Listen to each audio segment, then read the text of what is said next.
6h36, de volta com o Manhã no Ar e as principais notícias do dia. E a gente fala agora com os eleitores que não votaram nem justificaram a ausência nas 3 últimas eleições. E essas pessoas podem ter o documento cancelado.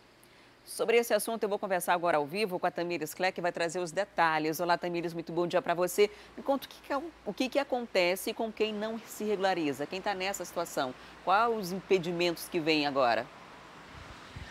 Olha, Adriane, bom dia para você, bom dia a todos que nos acompanham aqui no Manhã no Ar. Olha, tem uma série de impedimentos, inclusive envolvendo emprego. Porque, por exemplo, se você fizer um concurso público, porventura passar, você não consegue assumir esse cargo. Quem já é servidor público pode ficar sem receber os salários, por exemplo. Tem ainda a impossibilidade de tirar o passaporte, não pode fazer empréstimo em instituições mantidas pelo governo, instituições de crédito mantidas pelo governo, como por exemplo a Caixa Econômica Federal, não vai poder pegar documentos em repartições diplomáticas a que você esteja subordinado, não pode participar de licitações, enfim, uma série de impedimentos. A pessoa realmente tem um grande problema se tiver esse documento cancelado. Então, se você acha que tem algum tipo de problema, não votou nos últimos 3 pleitos, lembrando que uma eleição é um turno, então se você não votou em 2 turnos, significa que você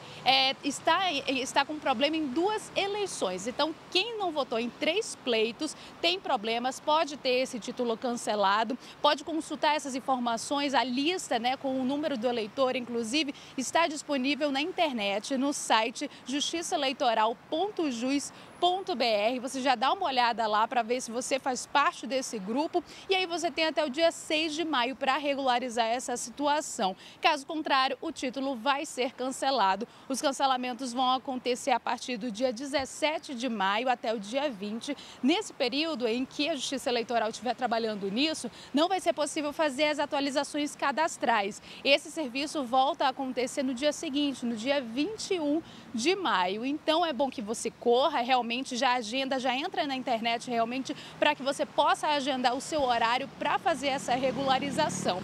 E aí a gente lembra também que tem toda aquela questão da biometria. Algumas pessoas também não fizeram biometria, Esse ano no interior do estado tem todo um cronograma que a Justiça Eleitoral já estabeleceu para que as pessoas no interior possam fazer essa biometria. Muitos municípios não conseguiram atingir nem 20% do eleitorado com esse cadastro biométrico e a partir do próximo pleito, das próximas eleições, a ideia é que todo o estado do Amazonas já esteja realmente cadastrado na biometria. Então, qualquer pendência que você tenha com a Justiça Eleitoral é bom correr logo, porque além de fazer esse cancelamento agora para essas pessoas que não votaram nos últimos 3 pleitos, já tem um cronograma também previsto para o cancelamento das pessoas que não fizeram a biometria e isso inclui principalmente o interior do estado. Em relação às pessoas que não votaram nos últimos pleitos, a maior parte dos eleitores inadimplentes está aqui em Manaus. São mais de 38 mil pessoas que estão nessa situação. Então é bom correr, dar uma olhada para ver se não vai ter nenhum problema, Adriane?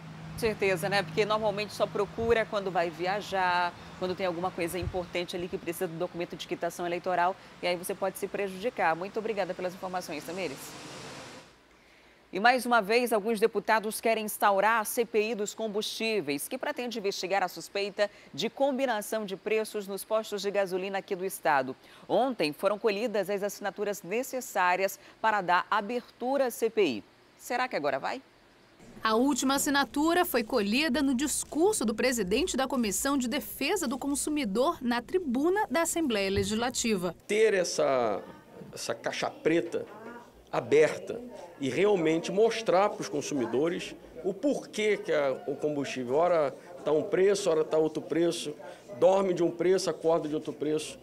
A CPI precisava do apoio de, no mínimo, 8 parlamentares. O PROCON municipal chegou a protocolar um pedido formal na Casa Legislativa para pressionar os deputados a começarem as investigações. Segundo o coordenador do Programa de Defesa ao Consumidor, vários órgãos já foram visitados com o mesmo objetivo. Mesmo depois de toda a nossa atuação pelo PROCON Manaus, mesmo depois de toda a indignação da sociedade, mesmo depois da atuação inclusive agora em janeiro, do Ministério Público Federal, com recomendação conjunta com a Defensoria Pública, conjunta nossa do PROCON com o PROCON Amazonas também, e todo tipo de notícia, de cobertura de vocês, a prática na cidade de Manaus continua. Motivo pelo qual nós entendemos que a Assembleia é instrumento absolutamente competente e hábil para que a gente possa coibir essa prática que é muito danosa, muito nociva, que é a prática da combinação de preços, em outras palavras, a prática do cartel. Os deputados que se posicionaram contra a comissão de inquérito justificaram que a medida pode trazer consequências, inclusive para o consumidor. Particularmente não assinei. Eu acho que não é o momento ainda de a gente instalar uma CPI no início do ano. Então a gente tem que ter um pouco mais de cautela, porque isso causa também um clamor e pode causar um prejuízo para a sociedade também. O documento deve ser entregue à mesa diretora nesta quinta-feira, que repassa o pedido para a Comissão de Constituição e Justiça para o parecer de admissibilidade. A presidência tem ainda a possibilidade de pedir a opinião da Procuradoria da Casa para atestar a legalidade da comissão e evitar que os empresários questionem a CPI. Para este deputado, que assinou o pedido de abertura da CPI na Assembleia, cabe à Casa tomar medidas para que as investigações sejam de fato concluídas. Nós precisamos esclarecer. Nós não temos mais tempo para o erro, não temos mais tempo para os equívocos, não temos tempo para desculpa. O autor da proposta acredita que a investigação está juridicamente bem embasada e tem a possibilidade de responder vários questionamentos antigos dos consumidores. Mas a Comissão Parlamentar de Inquérito ela se presta justamente a isso, a ter provas robustas que passam por interceptação telefônica, quebra do sigilo fiscal, telefônico, para que nós possamos chegar a esta conclusão. E é uma demanda da população e eu espero que a Assembleia Legislativa do Estado seja sensível a esse clamor popular. Este parlamentar lembra que, com a instauração da CPI, a Casa tem autonomia para interrogar empresários e órgãos de fiscalização, mas não tem o poder de determinar punições. O que a CPI vai fazer é um diagnóstico. Se ela vislumbrar a existência de algum crime, ela vai remeter ao Ministério Público. É esse o procedimento. Agora é só protocolizar dentro da Assembleia Legislativa e iniciar o processo de investigação se nenhum desses deputados resolver retirar a assinatura que já foi dada. E agora chegou o momento da nossa interação ao vivo com a Rádio FM O Dia. Vem comigo que a gente vai conversar com o Emanuel Cardoso, que está lá na 93.1.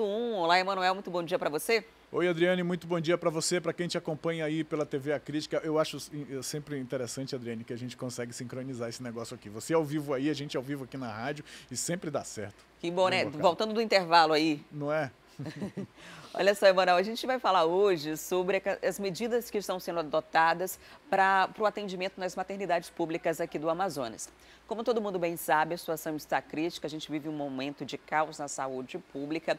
Os próprios profissionais de saúde denunciam que há um déficit de UTIs, de centros cirúrgicos para o atendimento. A Suzan reconhece também que há uma necessidade de ampliação e agora está tentando diminuir esse problema, porque todo dia está nascendo um monte de curumim na cidade e não tem outra forma, tem que fazer os atendimentos, né? Curumim não para de nascer, não para. Adriane? Não para. Agora, Adriane, a gente tem acompanhado, inclusive, fazendo reportagens todos os dias, muitas denúncias de grávidas, de pessoas que procuram atendimentos nas maternidades, sobretudo lá na maternidade Balbina Mestrinho, que, de acordo com o Conselho de Medicina, o Conselho Regional de Medicina, está com déficit de leitos naquela maternidade. Pelo menos 5 leitos, de acordo com o Conselho, não teriam a menos. A gente acompanhou aqui o caso de uma mulher que foi à procura de atendimento nessa maternidade. Os familiares dizem que ela deu entrada na quinta-feira. A Suzane diz que foi apenas na sexta-feira e durante o trabalho de parto ela teve complicações. A criança, infelizmente, morreu. Essa mulher passou por um procedimento cirúrgico, mas acabou morrendo depois de 3 paradas cardíacas, de acordo com a nota divulgada pela Suzan. E aí a gente acompanhou o caso daquele marido alterado na recepção da maternidade, que foi contido e trocou socos, inclusive, com os seguranças. Enfim, aquela família denuncia que quando chegou lá não tinha leitos. para a grávida, para ela ser atendida. Essa foi a denúncia da família e a denúncia de muitas outras pessoas. O Conselho Regional de Medicina diz, então, que há uma superlotação na maternidade, cita especificamente o caso da Balbina e esse déficit, essa falta de 5 leitos que teriam sido fechados a pedido do Ministério Público por não ter essa estrutura. A Suzana nega. A Suzana diz que apenas 2 desses leitos estariam fechados pela falta dos equipamentos necessários para que eles funcionassem. E afirma também que está tomando providências para que outros leitos sejam criados, anunciou inclusive vários leitos, a abertura de vários leitos em outros hospitais, em outras unidades da cidade, de saúde da cidade. São as providências que a Suzana afirma que está tomando. Uma outra preocupação do Conselho Regional de Medicina, Adriane, é em relação a essa possibilidade de surto do H1N1 e da importância das unidades de saúde estarem preparadas para atender a população, porque senão, de acordo com o presidente do Conselho, José Bernardes, ele afirma que há a possibilidade de haverem mortes por conta desse surto aí de crises respiratórias, de infecções respiratórias gravíssimas provocadas pela influenza A. Essa é a situação anunciada ou denunciada pelo Conselho Regional de Medicina e essas são as providências que a Suzana diz que está tomando, Adriane. Mais mortes, né? Porque 9 pessoas já morreram, inclusive um desses centros, dessas UTIs neonatais, hoje aqui no Amazonas está sendo ocupado por um bebezinho que está com suspeita de H1N1 e, portanto, precisa ficar isolado dos demais, né? Porque é um vírus que tem uma circulação muito intensa, muito forte, é muito grave para um bebezinho, né? Para uma grávida, pessoas que estão numa situação mais vulnerável. A gente espera que todas essas medidas que estão sendo adotadas sejam efetivas, né? Mudem essa realidade, porque todo mundo que está prestes a ter um neném fica ali muito preocupado do tipo de atendimento que vai ter, principalmente depois que conheceu a realidade através dos vídeos que começaram a circular na internet, aquele caso do médico Armando, que acabou sendo denunciado por várias outras grávidas que sofreram algum tipo de violência durante o parto. A gente fica na boa expectativa de que as coisas melhorem daqui para frente, que essas providências sejam suficientes para atender a população. E, Adriane, só um comentário. A superlotação não justifica aquele tipo de comportamento, aquele tipo de atendimento, de forma alguma, né? De forma alguma, e também não representa os profissionais de saúde, né? São casos isolados. Agora, Manuel, queria te fazer uma pergunta. Quando você era curumim, você cantava o hino nacional na escola? Sim, eu fiquei perfilado na frente do colégio estadual lá em Parintins, em postura de sentido à bandeira. Eu fiz isso algumas vezes, Adriane. Já faz um tempinho. Eu fazia bastante, eu estava comentando hoje aqui na madrugada, era o hino nacional, o hino da bandeira, o hino da cidade, o hino do estado. E na sexta-feira tinha um bônus, a diretora fazia a gente rezar o terço e cantar o CD do Padre Marcelo Rossi. Não lembro se era CD, se era fita, não sei, porque já faz um tempinho, né? Não, mas você já é do Padre Marcelo para cá, isso bem antes. Aí tinha toda essa sequência. Não era uma escola católica, mas era como nós já éramos educados naquela época. Estou falando disso porque ontem foi o que se falou nas redes sociais. Uma orientação do Ministério da Educação que determinou que as escolas públicas botassem as crianças para a execução do hino nacional, além de cantar o hino nacional, que esse momento fosse gravado nas instituições de ensino e também o que gerou maior polêmica ainda é o slogan que foi usado durante a campanha de Jair Bolsonaro. Isso foi o assunto que se falou desde que foi anunciado. Inclusive, vi no Facebook do prefeito ele dizendo que não ia adotar essa medida, que aqui as crianças não fariam isso. A CEMED e a SEDUC também, né, já se posicionaram dizendo que não iriam atender essa orientação. Algumas outras cidades, alguns outros prefeitos e governadores do país também já se posicionaram contrários. E isso fez com que o Ministério da Educação revisse o que foi informado inicialmente, né, o que foi pedido inicialmente. Exatamente, né? Na crítica do prefeito, ele gosta de usar as palavras, né? E ele chamou essa atitude do ministro da Educação, o Velez, de patriotada.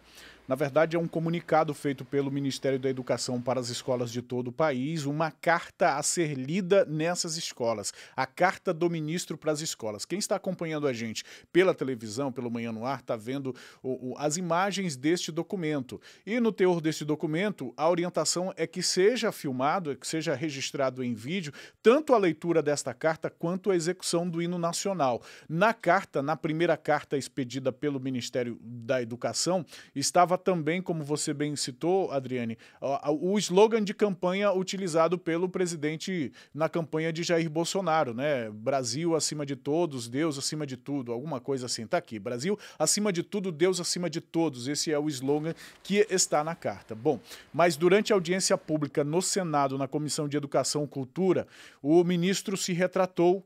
Ele reconheceu que foi um equívoco ter colocado tanto esse teor em relação ao slogan da campanha que estava, quanto também em relação à gravação em vídeo.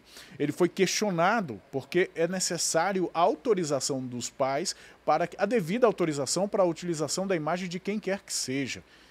Existe uma lei que regulamenta o direito de imagem, que versa sobre isso, e o ministro, no primeiro momento, disse que isso estaria implícito no pedido, mas ele, então, anunciou que vai reformular e que uma nova carta será distribuída para as instituições de ensino de todo o país, municipais e estaduais, uma nova carta do ministro do Ministério da Educação, onde, naturalmente, não deverá mais vir esse slogan utilizado na campanha política, nem a obrigatoriedade de registro. O registro em vídeo do hino nacional e de leitura da carta será facultativo, segundo palavras do ministro, para os gestores que assim o quiserem fazer, com a devida autorização registrada no próprio vídeo das pessoas que devem aparecer. O que praticamente inviabiliza esse registro, porque imaginou pedir o registro dos pais de cada aluno que deverão aparecer. Enfim, aqui em Manaus, tanto a CEMED, a Secretaria Municipal de Educação, quanto a SEDUC disseram que não vão seguir essa orientação. A SEDUC disse que vai ficar a cargo de cada gestor fazer isso ou não, desde que seja obedecida a legislação precisa ser obedecida, e o prefeito falou isso aí que você citou. Ele se manifestou contrário e classificou como um ato como uma patriotada. Gerou bastante polêmica porque foi o mesmo, não é nem a frase em si, mas porque foi uma frase utilizada durante um período de campanha eleitoral e constitucionalmente isso não seria permitido. Agora, vale lembrar também que é lei federal desde 1971 cantar o hino nacional nas escolas, todas as escolas, e ele tem que ser cantado uma vez por semana, isso também está previsto na legislação e na maioria das escolas a gente bem sabe que não é cumprido. Muito obrigada, Manuel, pela participação, excelente dia para você, ótimo dia para os ouvintes também. Boa quarta, Adriane, a gente se encontra por aqui amanhã, se Deus quiser. Até lá, tchau, tchau. E os Cines continuam ofertando mais de 300 vagas de emprego nessa quarta-feira. Pessoas com algum tipo de deficiência também têm oportunidades. São mais de 100 disponibilizadas só para esses candidatos. A Tamires Clé está ao vivo e vai trazer informações para a gente. Olá, Tamires, o que é necessário para concorrer a uma dessas vagas, né? Algumas dessas vagas são as mesmas que a gente falou ontem, que ainda não foram preenchidas. Ou seja, tem gente marcando aí bobeira em vez de procurar logo, entregar o currículo e se garantir. Pois é, Adriane, a gente já vem falando desde o início da semana, né, que tem muitas vagas disponibilizadas, principalmente na área da saúde. E hoje a gente vai dar um destaque especial porque muitas dessas vagas realmente são para pessoas com deficiência. Então a gente tem uma arte mostrando aí para você quais são essas vagas e o que precisa, né, para participar delas, quais os requisitos. Muitas delas exigem o ensino médio completo. Essas na área da saúde que eu estava falando precisam do ensino técnico, precisa do ensino superior, precisa então ser realmente especialista aí nessa área. Então vamos mostrar aí, primeiro vamos começar com as vagas disponibilizadas para o grande público, que não envolve então os PCDs. Vamos começar com operador de empilhadeira, aí são 3 vagas, são 8 vagas para o supervisor de vendas, 3 vagas para auxiliar de exposição, 2 vagas para vendedor interno, tem 5 vagas para promotor de vendas, 5 vagas, aí a gente começa falando falando da área de saúde, né? Enfermeiro coordenador, tem enfermeiro assistencial, 20 vagas, tem uma vaga para confeiteiro, tem 4 para vendedor externo em tecnologia, tem 2 vagas para mecânico de manutenção, técnico de laboratório de patologia, tem 1 vaga, tem 1 vaga para barbeira, 3 vagas para vendedor externo, tem ainda 1 vaga para ajudante de cozinha, tem 1 vaga para supervisora de unidade, 30 vagas para enfermeira, 30 para técnico de enfermagem.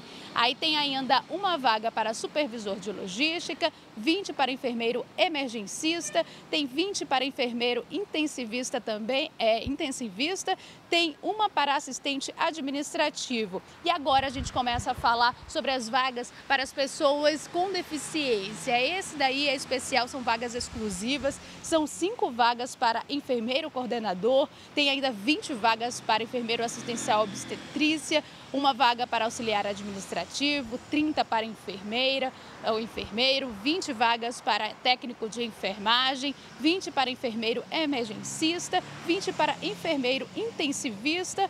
E a gente lembra que essas pessoas, né, os PCDs, além de levarem os documentos já básicos, né, o CPF, o RG, comprovante de residência, certificado de reservista no caso dos homens e também a carteira de trabalho, todos os diplomas que acumulou ao longo da vida, justificando, né, mostrando realmente, comprovando que fez aqueles cursos que a vaga pede, leve também o laudo médico, que é sempre muito importante para que você possa concorrer para essas vagas exclusivas.